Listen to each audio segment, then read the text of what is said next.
तो आज हम बायो एनर्जेटिक्स का सेकंड लेक्चर स्टार्ट करेंगे।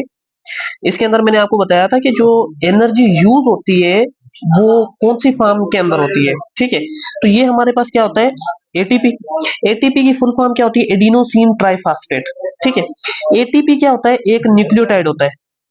क्या होता है हमारे पास, न्यूक्लियोटाइड। और कौन सा न्यूक्लियोटाइड होता है, मोनोन्यूक्लियोटाइड। मैं आपको ना इसकी बातें बताता हूँ कुछ। देखो इधर बात सुनो, हमारे पास डीएनए और आरएनए, ये क्या होते हैं, न्यूक्लिक एसिड होते हैं। ये क्या होते हैं, न्यूक्लिक एसिड, डीएनए और आरएनए। अब ये दोनों क्या है, मैक्रोमोलिक्यूल है। दोनों क्या है, मैक्रो मॉलिक्यूल। अब ये जो दोनों मैक्रोमोलिक्यूल है ये किसी ना किसी माइक्रोमोलिक्यूल से बने होंगे।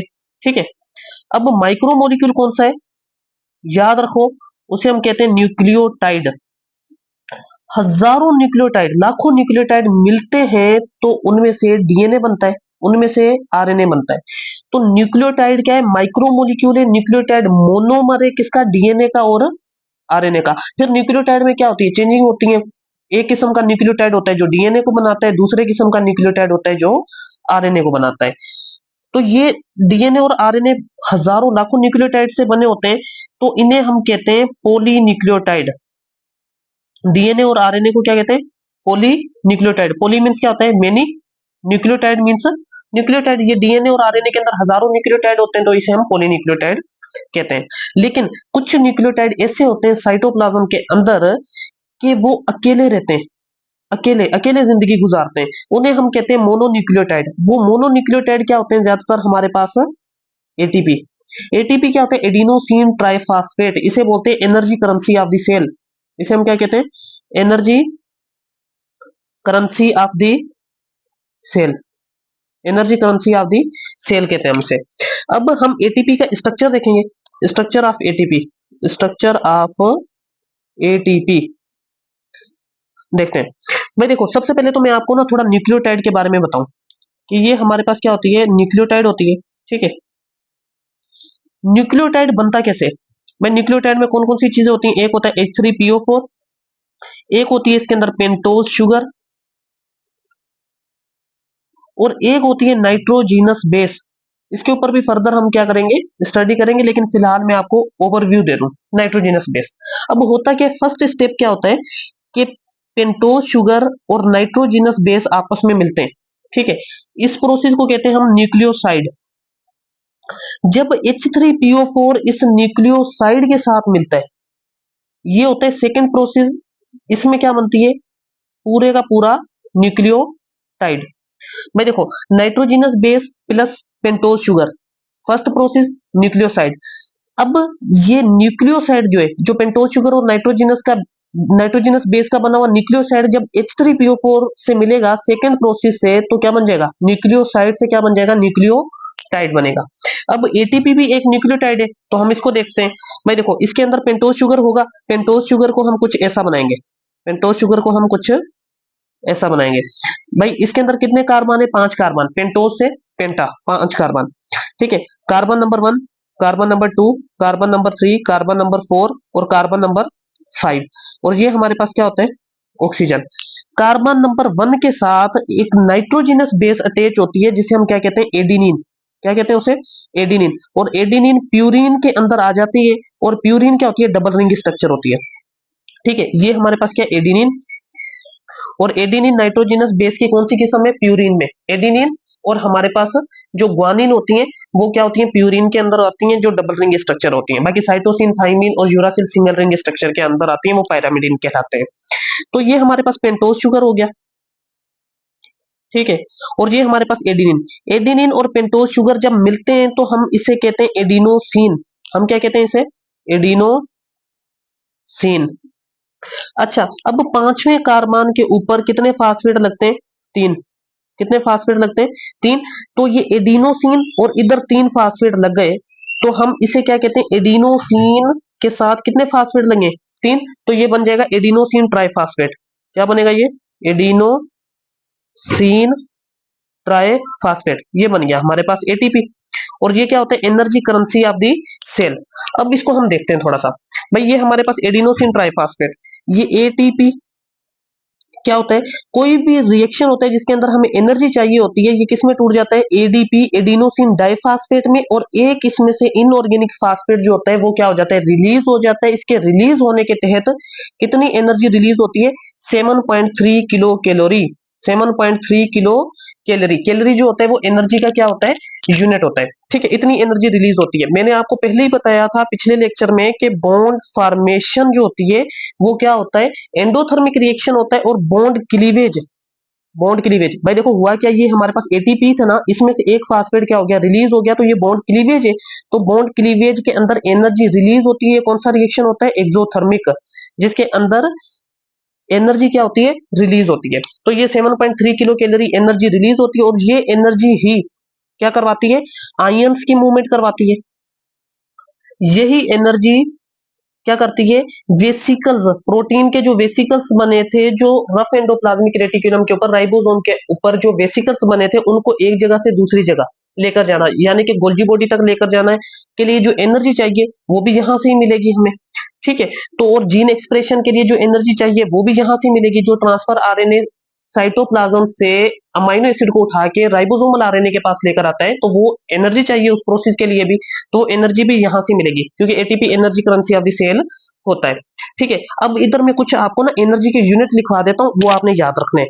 मैं देखें इधर, भाई हमारे पास ये जो 1 कैलोरी होता है ना, ये 1 कैलोरी बराबर होता है 4.18 जूल के, ये याद रखना है आपने। 1 कैलोरी बराबर है 4.18 जूल के। ठीक है, और 1 जूल जो बराबर होता है वो 0.239 कैलोरी के। 1 जूल किसके बराबर है, याद रखना, 0.239 कैलोरी के। 1 किलो कैलोरी याद रख लेना है आपने, किसके बराबर है, 4186 जूल के, 4186 जूल के। 1 बीटीयू जो होता है, ब्रिटिश थर्मल यूनिट, बराबर होता है 1055 जूल के। ठीक है, और 1 जूल जो बराबर होता है अप्रोक्सीमेटली 10 पावर -3 बीटीयू के।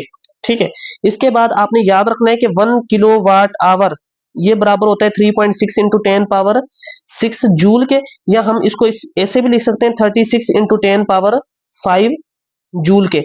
ठीक है, इसके बाद 1 इलेक्ट्रॉन वोल्ट बराबर होते हैं 1.6 इंटू 10 पावर -19 जूल के। और इसके बाद अगर देखें थोड़ा सा नीचे पेज, थोड़ा सा इसको ऐसे कर लेते हैं, भाई हमारे पास 1 जूल जो है वो किसके बराबर है, 6.25 इंटू 10 पावर 18 इलेक्ट्रॉन वोल्ट के। 1 मिलियन इलेक्ट्रॉन वोल्ट जो होता है हमारे पास किसके बराबर होता है, 10 पावर 6 इलेक्ट्रॉन वोल्ट के। 1 बिलियन इलेक्ट्रॉन वोल्ट जो होता है हमारे पास कितने के बराबर होता है, 10 पावर 12 इलेक्ट्रॉन वोल्ट के। ठीक है, ये बात याद रखना है आपने। ठीक है, इसके बाद आपने याद रखना है कि 1 जूल जो है वो कितने अर्ग के बराबर होता है, 10 पावर 7 अर्ग के। 1 अर्ग जो होता है वो किसके बराबर होता है, 10 पावर -7 जूल के। ठीक है, ये याद रखना है आपने। याद रखना है कि 1 जूल जो होता है वो कितने के बराबर होता है, 1 न्यूटन मीटर के। यही बराबर होता है kilogram metre square upon second square के। अगर मैं सेकंड स्क्वायर को ऊपर ले जाता हूं तो इसको मैं ऐसे लिख सकता हूं, kilogram metre square second inverse 2। ठीक है, इतने आपने एनर्जी के यूनिट याद रखने, आपको बायो फिजिक्स केमिस्ट्री तीनों के अंदर क्या आएंगे, काम आएंगे। ठीक है, तो हमने ये एटीपी के बारे में देख लिया। एटीपी के बारे में कुछ और चीजें मैं आपको बताता हूँ कि क्या होती हैं। ठीक है, इधर हम देखते हैं एटीपी के बारे में कुछ और चीजें। भाई देखो, तो एटीपी, भाई एटीपी जो होता है ये एक्सर्गोनिक रिएक्शन के अंदर बनता है। भाई देखो, एक्सर्गोनिक, एक मिनट में कुछ चीजें आपको बताता हूँ। एक्सर्गोनिक रिएक्शन होता है एक एंडरगोनिक, एक्सर्गोनिक रिएक्शन। भाई देखो, एक्सर्गोनिक रिएक्शन के अंदर एनर्जी क्या होती है, रिलीज होती है ना। तो होता क्या है, उस एनर्जी को यूज करके हम क्या करते हैं, एडीपी और इनऑर्गेनिक फास्फेट को जोड़ लेते हैं, उससे क्या बन जाता है, एटीपी। भाई बन जाता है। एंडरगोनिक रिएक्शन जिसके अंदर हमें एनर्जी देनी पड़ती है ना, उसके अंदर हम पता है क्या करते हैं, उसके अंदर ये करते हैं कि ये जो एटीपी है ना, इसको हम तोड़ते हैं, इसको तोड़ते हैं किसमें, एडीपी में और इनऑर्गेनिक फास्फेट में, और इधर से क्या रिलीज होती है, कुछ एनर्जी रिलीज होती है। वो एनर्जी हम क्या कर देते हैं, दे देते हैं मॉलिक्यूल जिसको जरूरत होती है। एक्सर्गोनिक रिएक्शन हमने पिछले लेक्चर के अंदर पढ़ा था कि हमारे पास क्या होता है, फॉर्मेशन ऑफ मैक्रोमोलिक्यूल्स। भाई हमने पढ़ा था ना, फॉर्मेशन ऑफ मैक्रोमोलिक्यूल्स के अंदर हमें एनर्जी देनी पड़ती है, तो उसके अंदर हम एटीपी को यूज करते हैं। ठीक है, एंडरगोनिक रिएक्शन, अभी एंडरगोनिक रिएक्शन कौन से, जिसके अंदर एटीपी बनेगा, याद रख लो। एक हमारे पास होता है ग्लाइकोलिसिस, ग्लाइकोलिसिस ये हम पूरा पढ़ेंगे चैप्टर रेस्पिरेशन वाले टॉपिक के अंदर ग्लाइकोलिसिस आता है, फर्स्ट टॉपिक होता है, इसको हम डिटेल के अंदर पढ़ेंगे। ठीक है, दूसरा क्या होता है, ऑक्सीडेटिव फास्फोराइलेशन। ऑक्सीडेटिव फास्फोराइलेशन मैं आपको बताता हूं कि ये जो फास्फोराइलेशन होती है ना, ये होता ही है कि एडिंग ऑफ फास्फेट। ये क्या होता है, addition of phosphate, addition of phosphate. अभी आप मुझे बताएं कि ये एडीपी के अंदर, ये एडीपी के अंदर हमने इनऑर्गेनिक फास्फेट को ऐड किया है, तो ये कौन सा प्रोसेस है, फास्फोराइलेशन। अच्छा, ये जो फास्फोराइलेशन होती है ना, ये हमारे पास 3 किस्म की होती है, फास्फोराइलेशन। ये ना आपकी नई बुक जो है ना बायो की, इसके अंदर बायो एनर्जेटिक्स के अंदर लिखा हुआ है फास्फोराइलेशन के बारे में। भाई ये हमारे पास क्या होता है, फास्फोराइलेशन 3 किस्म की होती है। एक होती है हमारे पास substrate level phosphorylation, substrate level phosphorylation होती है। ठीक है, फोराइलेशन। दूसरी हमारे पास होती है oxidative, oxidative phosphorylation, oxidative phosphorylation. और तीसरी हमारे पास होती है फोटोफास्फोराइलेशन, फोटोफास्फोराइलेशन। भाई देखें इधर, सबस्ट्रेट लेवल फास्फोराइलेशन में क्या होता है, किसी सबस्ट्रेट से फास्फेट मिलता है एडीपी को, तो वो एटीपी में कन्वर्ट होता है। ऑक्सीडेटिव फास्फोराइलेशन में क्या होता है कि जब ग्लूकोज की ऑक्सीडेशन होती है ना, उसके तहत एनर्जी रिलीज होती है, एनर्जी रिलीज होती है तो फास्फेट ऐड होता है एडीपी में, एटीपी बनता है, ऑक्सीडेटिव फास्फोराइलेशन। फोटोफास्फोराइलेशन ये किसमें होती है, लाइट डिपेंडेंट रिएक्शन जो होता है ना, लाइट रिएक्शन होता है उसके अंदर, फोटोसिंथेसिस का लाइट डिपेंडेंट रिएक्शन, उसके अंदर ये एडीपी के अंदर जब फास्फेट ऐड होता है, लाइट की मौजूदगी की वजह से उसे बोलते हैं फोटोफास्फोराइलेशन। ठीक है, ये फास्फोराइलेशन आपने क्या करनी है, याद रखनी है। ठीक है, तो ये हमारे पास क्या हो गया, एटीपी के बारे में, ये हमने एटीपी के बारे में देख लिया। और हम देखते हैं थोड़ा सा फोटोसिंथेसिस और किसके बारे में, रेस्पिरेशन के बारे में कुछ हम चंद लफ्ज देखते हैं। भाई देखें इधर बात सुने, भाई हमारे पास ना ये जो एटीपी बनता है, एटीपी बनता है, एटीपी जो बनता है ये कितने प्रोसेस के तहत बनता है हमारे पास, भाई एक फोटो साइंथेसिस और दूसरा हमारे पास क्या होता है, रेस्पिरेशन। ठीक है, इनके तहत हमारे पास ये क्या बनेगा, एटीपी बनेगा। अभी देखें इधर कुछ चीजें मैं आपको लिखवा देता हूं। भाई फोटो मीन्स क्या होता है, लाइट, और साइंथेसिस मीन्स क्या होता है, टू प्रोड्यूस। ठीक है, फोटोसाइंथेसिस किन के अंदर होती है, भाई जो ऑटोट्रोफ होते हैं, जो अपना खाना खुद बनाते हैं, ऑटोट्रोफ। फोटोसिंथेसिस जिन किन के अंदर होती है, जिनके अंदर क्या मौजूद होता है, क्लोरोप्लास्ट। ठीक है, क्लोरोप्लास्ट, या दूसरी चीज कौन सा, क्लोरोफिल पिगमेंट मौजूद होता है, क्लोरोफिल पिगमेंट। ठीक है, मैं आपको बताता हूँ ये क्लोरोफिल पिगमेंट ना, ये हमारे पास प्रोकैरियोट जो होते हैं ना, उनके अंदर क्या होता है, क्लोरोप्लास्ट मेम्ब्रेन बाउंडेड ऑर्गेनेल तो नहीं होता, तो उनके अंदर क्या होता है, क्लोरोफिल पिगमेंट होता है, जिसकी वजह से वो फोटोसिंथेसिस करते हैं। ठीक है, ये बात याद रखनी है। अच्छा, अगर मैं क्लोरोप्लास्ट के ऊपर आऊं ना, क्लोरो मीन्स क्या होता है, ग्रीन, और प्लास्ट मीन्स क्या होता है, लिविंग। अच्छा, ये क्लोरोप्लास्ट 3 किस्म के होते हैं, एक क्लोरोप्लास्ट होता है, दूसरा क्रोमोप्लास्ट होता है, तीसरा ल्यूकोप्लास्ट होता है। Chloroplast means green living, chromoplast means क्या होता है, कलर्ड लिविंग, ल्यूकोप्लास्ट मीन्स होता है व्हाइट लिविंग। क्लोरोप्लास्ट किधर होता है, पत्तों में, पत्ते ग्रीन नजर आते हैं।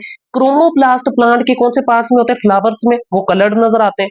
ल्यूकोप्लास्ट प्लांट की कौन सी जगह पर होता है, वो व्हाइट जो नजर आती है, उसकी रूट्स उधर होता है ल्यूकोप्लास्ट। तो ये बातें आपने याद रखनी है। अब इसमें होगा क्या कि भाई देखो, अगर ये दरख्त है, ये क्या है, दरख्त है, ये क्या है, दरख्त है, तो दरख्त में से ये क्या है, उसका पत्ता है, पत्ते के अंदर, पत्ते के अंदर क्या होते हैं, स्टोमेटा। ठीक है, ये क्या होती है, रूट्स। ठीक है, और ये हमारा क्या बन गया, इस साइड बना लेते ताकि इजी हो जाए। ये सूरज चाचा बन गया, सूरज चाचे से क्या आ रही है, रोशनी आ रही, सूरज चाचे से क्या आ रही है, रोशनी। रूट से ये क्या लेता है, वाटर। स्टोमेटा से, स्टोमेटा से मैं आपको बताता हूँ ये कौन सी चीज हासिल करता है। भाई स्टोमेटा से ना एटमॉस्फेयर के अंदर से ये कार्बन डाइऑक्साइड को हासिल करता है। एटमॉस्फेयर के अंदर, एटमॉस्फेयर के अंदर क्या मौजूद होता है हमारे पास, 71% क्या होती है, नाइट्रोजन, 21% क्या होती है, ऑक्सीजन, और 1% में क्या होती है, अदर गैसेस। अदर गैसेज में भी 0.03% क्या होती है, CO2। अब ये क्या करता है, स्टोमेटा के जरिए क्या लेता है, CO2 को लेता है। किसको लेता है, CO2 को। अच्छा, वाटर इसने जड़ों से ले लिया, सूरज से इसने लाइट ले ली। भाई कौन कौन सी चीजें ले ली, CO2, वाटर, ठीक है, तीसरी कौन सी चीज, लाइट। अच्छा, ये बनेगा क्या, इससे ग्लूकोज और ऑक्सीजन। ऑक्सीजन ये क्या करेगा, एटमॉस्फेयर में रिलीज कर देगा, और ग्लूकोज को खुद यूज करके ये क्या करेगा, ग्रोथ करेगा। मैं ना आपको ना इधर ये बता देता हूँ कि ये जो बैक्टीरिया फोटोसिंथेसिस करते हैं ना अपनी, वो कैसे करते हैं। बैक्टीरिया जो फोटोसिंथेसिस करते हैं उनके पास क्लोरोप्लास्ट तो है नहीं, भाई क्लोरोप्लास्ट तो उनके पास है नहीं, तो वो क्या करते हैं, क्लोरोफिल पिगमेंट होता है उनके पास, जिसके जरिए वो क्या करते हैं, तीन चीजों को मिलाकर ग्लूकोज बनाते हैं अपना। कौन कौन सी, एक CO2, और याद रखना है वाटर यूज नहीं करते, ये हाइड्रोजन सल्फाइड, जिसकी स्मेल कैसी होती है, rotten egg like, rotten egg like smell होती है उसकी। तीसरी चीज कौन सी यूज करते हैं, वो लाइट। तीनों चीजों को मिलाकर वो क्या बनाते हैं, ग्लूकोज। और ऑक्सीजन की जगह वो किसको रिलीज करते हैं, सल्फर को। ठीक है, ये बात आपने याद रखनी है, ऑक्सीजन की जगह वो किसको रिलीज करेंगे, सल्फर को। तो ये बैक्टीरिया के अंदर क्या होती है, फोटोसिंथेसिस होती है। क्लोरोप्लास्ट के कुछ नाम आपने याद रखने। क्लोरोप्लास्ट के मैं आपको नाम बता देता हूँ। भाई ग्रीन लिविंग तो है ही है, ग्रीन लिविंग तो है ही है इसका नाम, और भी मैं आपको इसके नाम बताता हूँ। ग्रीन लिविंग, इसी को हम कहते हैं double membrane bounded, double membrane bounded, ठीक है। इसी को हम बोलते हैं सेमी ऑटोनोमस। और ये क्यों कहते हैं, मैं इसको फर्दर डिटेल में आपको समझाता हूँ। सेमी ऑटोनोमस, आधा खुद मुख्तार कहते हैं, ठीक है। और इसे हम बोलते हैं एंडोसिम्बायोटिक ऑर्गेनेल, एंडोसिम्बायोटिक ऑर्गेनेल। अच्छा, और एक और बात याद रखनी है, ये क्या होता है, सबसे खास बात, energy converting organelle, energy converting organelle, क्योंकि ये सूरज की रोशनी को कन्वर्ट करता है किसके अंदर, लाइट एनर्जी को कन्वर्ट करता है केमिकल एनर्जी के अंदर, यानी कि ATP और NADPH+H के अंदर। ठीक है, ये बात याद रखनी है आपने। रेस्पिरेशन, रेस्पिरेशन के अंदर होता क्या है, याद रख लो, ग्लूकोज का ब्रेकडाउन होना, ग्लूकोज का ब्रेकडाउन होना, इसे रेस्पिरेशन करते हैं, कहते हैं। अगर एरोबिक रेस्पिरेशन है, कौन सी, एरोबिक, एरोबिक रेस्पिरेशन है, तो क्या होगा, ग्लूकोज ऑक्सीजन की मौजूदगी में टूटेगा, किसके अंदर, कार्बन डाइऑक्साइड, वाटर और ATP के अंदर। ठीक है, ये रिवर्स प्रोसेस होता है किसका, फोटोसिंथेसिस का। रेस्पिरेशन देखी जाए तो ये ऑटोट्रोफ में भी होती है और हेटेरोट्रोफ, दोनों के अंदर होती है। रेस्पिरेशन कौन से ऑर्गेनेल के अंदर होती है, याद रखें, ये होती है माइटोकॉन्ड्रिया के अंदर। किसके अंदर होती है ये, माइटोकॉन्ड्रिया के अंदर। माइटोकॉन्ड्रिया के कुछ नाम आपने याद रखने, इसे हम बोलते हैं power house of the cell. क्या कहते हैं हम, power house of the cell. इसे हम बोलते हैं centre of aerobic respiration, centre of aerobic, aerobic respiration, respiration, ये बात याद रखनी है आपने। इसे ही हम बोलते हैं सेमी ऑटोनोमस, सेमी ऑटोनोमस। इसे हम बोलते हैं एंडोसिम्बायोटिक ऑर्गेनेल, एंडोसिम्बायोटिक ऑर्गेनेल, ठीक है, ये बात याद रखनी है। इसी को हम बोलते हैं ऑलवेज इन मोशन, इसको मोशन लगे होते हैं, ऑलवेज इन मोशन। इसी को कहते हैं यूनिवर्सली प्रेजेंट, इसी को कहते हैं यूनिवर्सली प्रेजेंट। इसी को हम कहते हैं double membrane bounded, double membrane bounded. इसी को हम कहते हैं पिलियोमॉर्फिक, पिलियोमॉर्फिक मीन्स कि इसकी काफी क्या होती है, शेप होती है। ठीक है, तो अगर कोई और नाम आपको पता है तो आप मुझे बता दीजिएगा। Power house of the cell हो गया, centre of aerobic respiration, semi autonomous, endosymbiotic organelle, always in motion, universally present, double membrane bounded और पिलियोमॉर्फिक भी हम इसे कहते हैं। एक दो नाम और भी हैं, खैर चले आप इतने याद रखने, आपके लिए ये बहुत है। ठीक है, तो इसको फर्दर फोटोसिंथेसिस और रेस्पिरेशन को हम थर्ड लेक्चर के अंदर बायोएनर्जेटिक्स के पढ़ेंगे।